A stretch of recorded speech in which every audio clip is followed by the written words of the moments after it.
Hello दोस्तों, आज फिर स्वागत है मेरे नए यूट्यूब चैनल में। आज हम आप लोगों को बताने वाले हैं Bihar board class 10 science model paper 2023। पहले वीडियो को जल्दी से लाइक किए और सब्सक्राइब नहीं किए तो सब्सक्राइब कर लीजिए, क्योंकि ऐसे वीडियो आप लोगों को रोज मिलने वाला है। ठीक है, तो देखिए यहाँ पे पहला क्वेश्चन क्या करा। आज हम बताने वाले आपको VVI क्वेश्चन जो एग्जाम में आने का बहुत संभावना है। VVI क्वेश्चन 2023 के एग्जाम में यही पूछ सकता है। देखिए, तो पहला क्वेश्चन क्या कर रहा है, किस दर्पण की फोकस दूरी ऋणात्मक होती है। तो फोकस दूरी ऋणात्मक होती है किस दर्पण की। तो देखिए ये होता है अवतल दर्पण। अवतल दर्पण में इधर होता है फोकस, यानी ये ऋणात्मक होती है। ठीक है, तो किसका ऋणात्मक होता है, तो अवतल दर्पण का। इसका आंसर बी हो जाएगा। हम आप लोगों को के लिए 80 VVI क्वेश्चन लेके आए हैं। 80 क्वेश्चन, जिसमें 40 क्वेश्चन जरूर आएगा, जिसमें 40 क्वेश्चन आप लोगों को ज़रूर मिलेगा। ठीक है, तो वीडियो को जल्दी से लाइक कीजिए और ज़्यादा से ज़्यादा शेयर कीजिए। 2 मिनट रुकिए तो, और सब्सक्राइब करना ना भूलें। ठीक है, तो देखिए दूसरे नंबर क्या चीज़ कर रहा है, दर्पण की फोकस दूरी वक्रता त्रिज्या में संबंध। देखिए दर्पण की फोकस दूरी f है, वक्रता त्रिज्या r है। तो क्या कहता है, दर्पण वक्रता त्रिज्या आधी होती है फोकस के, यानी कि इसको ऐसे भी लिख सकते हैं, नहीं तो 2f बराबर r भी लिख सकते हैं। ठीक है, तो देखिए अब क्या दे रहा है, तो यहाँ पे दे रहा है a बराबर r/2। इसका आंसर बी हो जाएगा। ऐसे करके हम लोग बनाते चलेंगे 80 क्वेश्चन, और एक भी गलत नहीं करना है, क्योंकि ये बहुत ज़रूरी और एग्जाम में इससे ज़रूर 80 नहीं 40 नहीं तो 30 क्वेश्चन जरूर आएगा। क्या जी कह रहा है, समान दृष्टि के लिए स्पष्ट दृष्टि की न्यूनतम दूरी है। तो स्पष्ट दृष्टि की न्यूनतम दूरी कौन सी है, तो होती है 25 सेंटीमीटर। 25 सेंटीमीटर, आप लोग मीटर में नहीं कर जाइए, 25 सेंटीमीटर होती है। देखिए चौथा नंबर क्या चीज़ बोल रहा है, श्वेत प्रकाश का कौन सा रंग किसी प्रिज्म से गुजरने के पश्चात सबसे कम झुकता है। तो यदि ये प्रिज्म होता है, तो यहाँ जहाँ परिवर्तित करते प्रकाश को, तो जो सबसे कम झुकता है, कौन का सबसे कम झुकता है, जो सबसे ऊपर रहता है। और ऊपर कौन सा रंग रहता है, तो ऊपर रहता है लाल वाला रंग, इसीलिए इसका आंसर सी हो जाएगा। अब देखते हैं 5वां नंबर क्या बोल रहा है, मानव आँख में रेटिना द्वारा बनाई गई छवि होती है। तो मानव द्वारा जो रेटिना पर बनाई जाती है वो होती है वास्तविक और उल्टा। हमारे दिमाग में वास्तविक और उल्टा प्रतिबिंब का आभास होता है। देखिए 6वां नंबर क्या जी करा, आकाश का रंग नीला क्यों प्रतीत होता है। तो आकाश का रंग नीला क्यों प्रतीत होता है, जब सूर्य का प्रकाश आकाश में आता है, तो उसका जो होता है वो कणों के द्वारा उसका प्रकीर्णन हो जाता है। ठीक है, कणों के द्वारा प्रकीर्णन हो जाता है। सबसे ज़्यादा प्रकीर्णन किस रंग का होता है, तो नीला का होता है, इसलिए हमें आकाश नीला प्रतीत होता है। और किसके कारण, तो प्रकाश के प्रकीर्णन के कारण। इसका आंसर भी हो जाएगा। अब देखिए 7वां नंबर क्या चीज़ बोल रहा है, तो किस दर्पण में वस्तु का प्रतिबिंब बड़ा है। किस दर्पण से वस्तु का प्रतिबिंब बड़ा बनता है, 100 बड़ा। तो किस दर्पण से बनता है, अवतल दर्पण से वस्तु का प्रतिबिंब बड़ा बनता है, इसीलिए हम लोग तो अवतल दर्पण को दाढ़ी बनाने के लिए उपयोग किया जाता है। ठीक है, अब देखिए 8वां नंबर क्या बोल रहा है, निम्नलिखित में कौन सा नेत्र निकट दृष्टि दोष को ठीक करने के लिए उपयोग है। तो कौन सा लेंस जिसका निकट दृष्टि दोष में उपयोग किया जाता है, तो वह अवतल लेंस। ठीक है, दूर दृष्टि दोष के लिए उत्तल लेंस।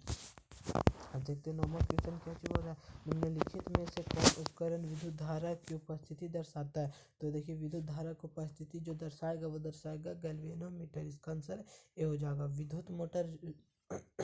विद्युत मोटर जो है वह विद्युत ऊर्जा को यांत्रिक ऊर्जा में परिवर्तित करता है। जनरेटर जो है वह यांत्रिक को विद्युत ऊर्जा में परिवर्तित करता है। वोल्टमीटर जो विभवांतर को मापता है, यानी इसका आंसर गैल्वेनोमीटर हो जाएगा। अब देखिए 10वां क्या जी कर रहा है, दाएं हाथ के अंगूठे का नियम किसने। तो दाएं हाथ के अंगूठे का नियम जो किया था वो क्या था, मैक्सवेल ने किया था। ठीक है, मैक्सवेल ने किया था। विभवांतर कैसे मात्रक क्यों होता है, तो विभवांतर कैसे मात्रक होता है, ओम जो वोल्ट होता है, ओम जो है वह प्रतिरोध का है, ओम जो है वह प्रतिरोध का है, एम्पियर जो है विद्युत धारा का है, कूलम जो है वो आवेश का है। कूलम किसका है, तो आवेश का है। ठीक है, अब देखते हैं 12 नंबर क्या जी कर रहा है, निम्नलिखित में से कौन संयोजन द्वारा प्रतिरोध का मान बढ़ाता है। तो संयोजन द्वारा प्रतिरोध का मान कौन बढ़ाता है, तो श्रेणी क्रम को यदि तुम एक साथ जोड़ो, श्रेणी क्रम में यदि तुम प्रतिरोधों को जोड़ोगे, तो इसमें जो प्रतिरोध का मान होता है ना वो बढ़ता है, और वही तुम समांतर क्रम में जोड़ोगे तो उसका प्रतिरोध है से घटते जाएगा। ठीक है, चुंबकीय बल रेखा की प्रकृति, जो चुंबकीय बल रेखा होता है ना वह काल्पनिक होता है, वास्तविक नहीं होता है, काल्पनिक होता है। और इसको आभास भी भी दिख सकता है, भासी होता है या काल्पनिक होता है। ठीक है, 1 किलोवाट घंटा किसके बराबर होता है? तो 1 किलोवाट घंटा जो होता है वो होता है 3.6 × 10⁻6 जूल के बराबर होता है। अब देखिए 15 नंबर क्या कह रहा है? तो नवीकरणीय ऊर्जा का स्रोत क्या है? तो नवीकरणीय ऊर्जा का स्रोत क्या है? तो नवीकरणीय यानी कि जिसको नया बनाया जा सके। तो ये कोयला से प्राप्त ऊर्जा, तो इसको दोबारा नहीं बनाया जा सकता है, पहले इसको काट दीजिए। प्राकृतिक गैस से प्राप्त ऊर्जा, प्राकृतिक गैस एक बार खत्म हो जाएगा, इससे भी नहीं बनाया जा सकता है। नाभिकीय ऊर्जा, ये भी नहीं है, इसका आंसर बी हो जाएगा सौर ऊर्जा। ठीक है, यहाँ पे आंसर दिया वाले के आंसर पे नहीं जाइएगा, कभी कभी गलत भी देता है। ठीक है, अब देखिए 16 नंबर क्या चीज कह रहा है? कौन सा लेंस अपसारी लेंस भी कहा जाता है? तो कौन से लेंस को अपसारी लेंस कहते हैं? तो देखिए अपसारी लेंस किसे कहते हैं पहले वो जानिए। अपसारी लेंस क्या होता है? जब एक बिंदु से निकलता है तो वह सभी दिशाओं में फैल जाती है। क्या होती है? तो सभी दिशाओं में फैल जाती है। तो कौन प्रकाश को फैलाता है? सो देखिए पहले उत्तल लेंस और अवतल लेंस। अवतल लेंस कैसे होता है? तो ऐसे होता है। तो इसमें जब प्रकाश आती है तो ऐसे से फैल जाती है। जब इसमें प्रकाश आती है तो इसमें सब प्रकाश फैल जाती है, इसलिए इसी को हम लोग अपसारी लेंस कहेंगे। ठीक है, इसी को अपसारी लेंस कहेंगे। अब देखिए 17 नंबर क्या जी करा? प्रकाश का प्राथमिक वन कौन सा है? तो लाल भी है, नीला भी है, हरा भी है, इनमें सभी हो जाएगा, डी हो जाएगा इसका आंसर। तो देखिए 18 नंबर में क्या जी कह रहा है? निम्नलिखित में से कौन नेत्र का रंगीन भाग है? तो आइरिस या परितारिका। इसमें कुछ में आंसर भी गलती देता है, लेकिन मैंने जो बता रहा है एकदम सही है, क्योंकि यह मैंने NCERT से देख के बताया आपको। अब 1 HP बराबर जो होता है वह होता है 746 वाट, इसका भी ये हो जाएगा। ठीक है, 19 का हो गया। देखिए जिसमें हम बात करते हैं विशालक शीशा। विशालक शीशा किसका होता है? तो विशालक शीशा जो होता है वह होता है उत्तल लेंस का, इसका भी हो जाएगा। विशालक शीशा अवतल लेंस को बोलते हैं, सॉरी विशालक शीशा अवतल लेंस को बोलते हैं। इसका मेरा कंफ्यूज हमको बी लग रहा है, इसका आंसर देख लीजिएगा। ठीक है, अब देखिए 21 नंबर क्या बोल रहा है? जब किसी चालक तार में जो विद्युत धारा बहे तो उसमें जो गतिशील कण होता है, यानी कि ये चालक तार है, तो इसका अंदर जो इलेक्ट्रॉन जो प्रवाह करता है, छोटे छोटे कण, वो कौन सा कण होता है? तो उसी कण को बोलते हैं हम लोग इलेक्ट्रॉन बोलते हैं। अब देखिए क्या कर रहा है? एम्पियर घंटा किसका मात्रक है? 100 बोल रहा है, तो एम्पियर घंटा देखिए यदि एम्पियर प्रति घंटा रहता है ना, वो हो जाता ऊर्जा का, लेकिन यहाँ पे एम्पियर घंटा बोला है तो ये हो जाएगा आवेश का। ठीक है, शक्ति वाट का होता है और ऊर्जा का जूल होता है। अब देखिए क्या जी बोल रहा है? 30 का, तो में किसका मात्रक वोल्ट के बराबर है? किसका? तो वो देखिए वाट के बराबर है, पूछे किसका मात्रक वाट के बराबर है। तो वाट का फॉर्मूला क्या जो होता है? तो W बराबर होता है J/S। तो इसका क्या चीज हो जाएगा? इसका ए नंबर सही हो जाएगा, यानी कि J/S ए नंबर सही हो जाएगा। अब देखिए 24 नंबर क्या चीज बोल रहा है?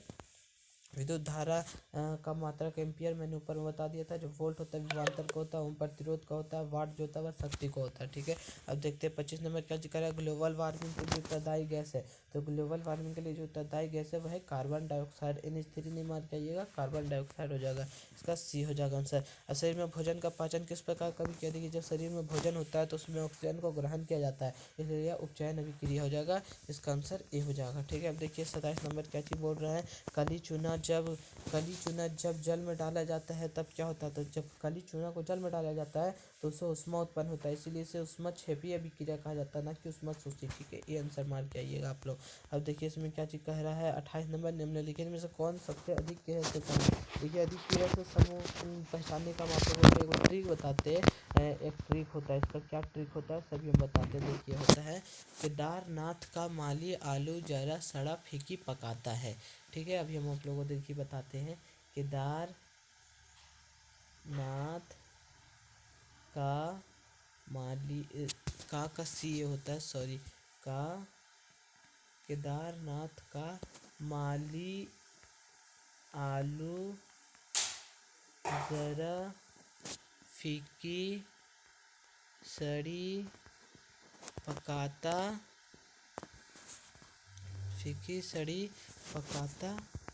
है। ठीक है, यहाँ तक आप लोगों को ट्रिक बता दी। देखिए, केदारनाथ का माली आलू जरा फीकी सड़ी पकाता है, यानी कि इसमें जो सबसे ऊपर से है वो सबसे अधिक अभिक्रियाशील है और नीचे आते जा रहा है, अभिक्रियाशीलता घटते जा रहा है। ठीक है, तो इसका हम क्वेश्चन देखेंगे क्या जी, निम्नलिखित में से कौन सबसे अधिक अभिक्रियाशील समूह। तो देखिए, हम लोग सबसे पहले से स्टार्ट करते हैं। केदार, केदार है के नहीं है, केदार नहीं है। नाथ, Na नहीं है, नाथ सोडियम को बोलते हैं, नाथ नहीं है। केदारनाथ का Ca है, नहीं है। माली, माली भी नहीं है। आलू Al भी नहीं है। ज़रा Zn भी नहीं है। फीकी सड़ी पकाता है, यहाँ पे तो इसमें कोई सा भी नहीं। अब देखिए, है एच के बाद भी आता है, एच के बाद भी कुछ तत्व है जिसको कहते हैं Cu, क्यूट हरी। Hg, क्यूट हरी आएगी। ए क्यूट हरी आएगी। और Au, और पीटेगी, पीटेगी का पीटी, क्यूट हरी आएगी और पीटेगी। तो यहाँ पे देखिए कौन सा सबसे अधिक क्रियाशील समूह है, तो देखिए क्यूट, क्यूट ही सबसे अधिक क्रियाशील समूह हो जाएगा। इसका आंसर ए हो जाएगा। ऐसे करके आप लोगों को ट्रिक अच्छा लगा तो कमेंट में ज़रूर बताइएगा। चूना जल का रासायनिक सूत्र क्या है, तो चूना जल का जो रासायनिक सूत्र होता है वो होता है CaO होता है। जब चूना जल का रासायनिक सूत्र नहीं, चूना जल का रासायनिक सूत्र कली चूना, कली चूना का होता है CaO। ठीक है, और जब इसमें जल मिला दिया जाता है तो यह बनता है चूना जल। इसका जब अभिक्रिया कराया जाता है तो वह बन जाता है CaOH2। ठीक है, इसका आंसर डी हो जाएगा, इसका आंसर डी हो जाएगा। अब हम 30 नंबर देखते हैं। क्या दिया, कोई विलयन लाल लिटमस पत्र को नीला कर देता है। जब भी नीला कब आता है समझ जाना क्षार है। क्षार है तो यानी कि जब भी क्षार आया तो 7 से ऊपर होगा। 7 से ऊपर कौन कौन सा है, तो 11 है, 10 है, इसका आंसर डी हो जाएगा। अब देखते हैं हम 31 नंबर क्या चीज़ कह रहा है। एल्काइन में कार्बन कार्बन के बीच कितने, तो एल्काइन के में कार्बन कार्बन के बीच 3 बंध होते हैं। एक बंध किस में होता है, तो 3 बंध जो होता, एक बंध जो होता है एल्केन में, 2 बंध होता है एल्काइन में और 4 बंध किसी में नहीं होता है। ठीक है, अब देखते हैं क्या चीज़ कह रहा है। बताइए, ग्लूकोज का आण्विक सूत्र कुछ होता है, तो ग्लूकोज का आण्विक सूत्र होता है C6H12O6। इसका ये आंसर हो जाएगा। ठीक है, अब देखते हैं 33 नंबर में क्या जी हो रहा है। उर्वशीय अम्ल से सोडियम लवण कहलाते हैं तो वह साबुन कहलाते हैं, इसका भी ए हो जाएगा। अब देखते हैं 34 नंबर में क्या जी कर रहा है। एक डैश CH अभिक्रियाशील मूल्यक है, तो किसका है, तो यह जो है वह है एल्डिहाइड का। एल्कोहल का होता है एक OH होता है। कीटोन का होता है, कीटोन का शायद COOH होता है, कीटोन का COOH होता है। इसका आंसर ए हो जाएगा। अब देखिए, आवर्त सारणी के किसी आवर्त में बाएं से दाएं जाने पर तत्वों के परमाणु त्रिज्या क्या होती है, यानी कि आवर्त में ही हो गया आवर्त, इधर से इधर जाने पर या इधर ये होता है आवर्त, इधर से इधर जाने पर उसका जो परमाणु त्रिज्या होता है वह क्या होती है, तो वह घटती जाती है। इसका भी आंसर ये हो जाएगा। अब देखिए 36 नंबर में क्या चीज़ बोल रहा है। 36 नंबर में बोल रहा है, तो निम्नलिखित में से कौन आध्यात्मिक गुण का बढ़ता क्रम है, तो आध्यात्मिक गुण का बढ़ता क्रम यहाँ पे आपसे पूछ रहा है। तो आध्यात्मिक गुण का बढ़ता क्रम जो हो जाएगा वो हो जाएगा लिथियम बेरिलियम कार्बन, ये हो जाएगा बी, इसका आंसर हो जाएगा। अब देखिए 37 नंबर आपको बताते हैं। 37 नंबर सिलिकन क्या है, तो सिलिकन। देखिए एक और ट्रिक आप लोगों को बताते हैं। ट्रिक अच्छा लगेगा तो लाइक सब्सक्राइब, चैनल को सब्सक्राइब जरूर कीजिएगा, क्योंकि ऐसे ऐसे ट्रिक आप लोगों को बताते रहूँगा। देखिए हम आपको बताते हैं उपधातु पहचानने का तरीका। तो उपधातु पहचानने का तरीका जो होता है वो होता है, देखिए sister, sister brother, sister brother के बी ए शब्द होता है। सिस्टर ब्रदर गए, गए, सिस्टर ब्रदर गए ऑस्ट्रेलिया, ऑस्ट्रेलिया। सब टेंशन, सब टेंशन पड़ गए, समझे। सिस्टर ब्रदर गए ऑस्ट्रेलिया, सब टेंशन पड़ गए, समझे। कितना अच्छा ट्रिक है। नहीं तो ऐसे याद कीजिए, नहीं ठीक है। सिस्टर ब्रदर गए ऑस्ट्रेलिया, सब टेंशन पड़ गए, ये ट्रिक ठीक है। सिस्टर ब्रदर गए ऑस्ट्रेलिया, सब टेंशन पड़ गई, ये ट्रिक याद कर लीजिएगा। इस ट्रिक से आप लोगों को धातु पहचाने। देखिए सिस्टर, तो देखिए सिस्टर से सिलिकन, सिलिकन को ही सिस्टर बोला गया है, तो सिलिकन ये एक उपधातु, यानी कि इसका आंसर सी हो जाएगा। अब देखिए 38 नंबर क्या चीज बोल रहा है। निम्नलिखित में से कौन विद्युत धनात्मक तत्व है, तो विद्युत का धनात्मक तत्व कौन होता है, तो धातु विद्युत का धनात्मक होता है। अरे क्लोरीन, क्लोरीन तो अधातु भी नहीं, कार्बन नहीं होगा, क्लोरीन नहीं होगा, सोडियम हाँ धातु हो जाएगा, फास्फोरस नहीं होगा, इसका आंसर सी होगा। ठीक है, अब देखिए हमें 39 नंबर देखते हैं। टिहरी बांध का निर्माण जो किया गया था वह किया गया था उत्तराखंड में बिजली उत्पादन के लिए, बाढ़ को नियंत्रण के लिए, जलापूर्ति के लिए। ठीक है, अब देखिए क्या कह रहा है, निम्नलिखित में से किस धातु को केरोसिन तेल में डुबो कर रखा जाता है। तो सोडियम को डुबो कर रखा जाता है। सोडियम को डुबो कर रखो, नहीं तो वह सामान्य ताप पे भी जल को वहाँ से बना के उड़ा देता है, इतना खतरनाक है ये। अब अपमार्जक से बनाए जाते हैं, अपमार्जक से क्या बनाए जाते हैं, तो सर्फ एक्सेल, शैम्पू, इनमें सभी बनाए जाते हैं। इसका आंसर डी हो जाएगा। ठीक है, अब जल्दी जल्दी हम आप लोगों को बताने वाले हैं। ठीक है, जितना जल्दी उतना जल्दी आप लोगों को खत्म करवा दूंगा। क्या कर रहा है, सौर सेल में किसका उपयोग किया जाता है। सौर सेल में जो सिलिकॉन का उपयोग किया जाता है, किसका, तो सिलिकॉन का उपयोग किया जाता है। ये क्या कर रहा है, निम्नलिखित में से किसका उपयोग खाना बनाने में किया जाता है। तो CNG, LPG, बायोगैस या कोयला। तो हम लोग LPG का उपयोग करते हैं खाना बनाने के लिए, और कोयला का भी उपयोग करते हैं यहाँ पे। लेकिन जो आंसर होगा वह हो जाएगा, यहाँ पे जो आंसर हो जाएगा वह हो जाएगा CNG। निम्नलिखित में किसका उपयोग खाना बनाने वाले ईंधन में ओ सॉरी गलती हो गया, किसका उपयोग खाना बनाने वाले ईंधन में नहीं करते हैं। तो किसका उपयोग नहीं करते, 100 बताना गलत हो गया। LPG का भी करते हैं, बायोगैस का भी करते हैं, कोयला भी करते हैं। यहाँ पे CNG नहीं होगा, CNG नहीं होगा। CNG का उपयोग गाड़ी वाला में करते हैं। अब देखिए क्या कर रहा है, 2CuO2 2CuO तो है, तो ये क्या हो रहा है, सो आप लोगों को बताना है। देखिए यहाँ पे ऑक्सीजन जुड़ रहा है, ऑक्सीजन जुड़ता है तो क्या होता है, ऑक्सीकरण होता है। ऑक्सीजन हटता है तो उदासीन ये होता है, अवकरण होता है। ठीक है, अब देखिए बात करते हैं निम्नलिखित में कौन सा विकल्प संतुलन नहीं है। नहीं, यहाँ पे 2 हाइड्रोजन, यहाँ भी 2 हाइड्रोजन, 2 क्लोरीन, 2 क्लोरीन, ये संतुलन है। PB यहाँ पे देखिए 2 2 4 हाइड्रोजन, 2 3 4 हाइड्रोजन, 2 ऑक्सीजन, 2 ऑक्सीजन, ये भी संतुलित है। 2 पोटेशियम, 2 पोटेशियम, यहाँ पे क्लोरीन 2, यहाँ पे क्लोरीन 2, ऑक्सीजन तीनों नीचे, ऑक्सीजन तीनों नीचे, यानी कि इसका आंसर बी हो जाएगा। ठीक है, अब देखते हैं 46 नंबर क्या कह रहा है। तो उदासीन विलयन का पीएच मान होता है। तो उदासीन विलयन का जो पीएच मान होता है वह होता है 7, और 7 से ऊपर क्षार, 7 से नीचे अम्ल हो जाएगा। अब देखिए 47 क्या कर रहा था, निम्नलिखित में से कौन दुर्बल अम्ल है। तो दुर्बल अम्ल कौन सा है, सो पूछ रहे हैं आपसे। तो देखिए ये दुर्बल अम्ल, ये सब जो है वन है प्रबल अम्ल, इसका आंसर सी हो जाएगा। सी जो है वह एक दुर्बल अम्ल है। ठीक है, अब देखिए 47 नंबर क्या कर रहा है, तो क्रायोलाइट अयस्क, जो क्रायोलाइट अयस्क है वह है एल्युमिनियम का क्रायोलाइट जो है ना वह एल्युमिनियम का अयस्क है, एल्युमिनियम का, इसका भी डी हो जाएगा। पूछता है एल्युमिनियम का 2 अयस्कों का नाम बताओ, तो लिखना पड़ेगा आपको क्रायोलाइट और बॉक्साइड, क्रायोलाइट और बॉक्साइड। पोटेशियम की परमाणु संख्या, पोटेशियम होता है K19 होता है। ठीक है, 20 जगह कैल्शियम होता है।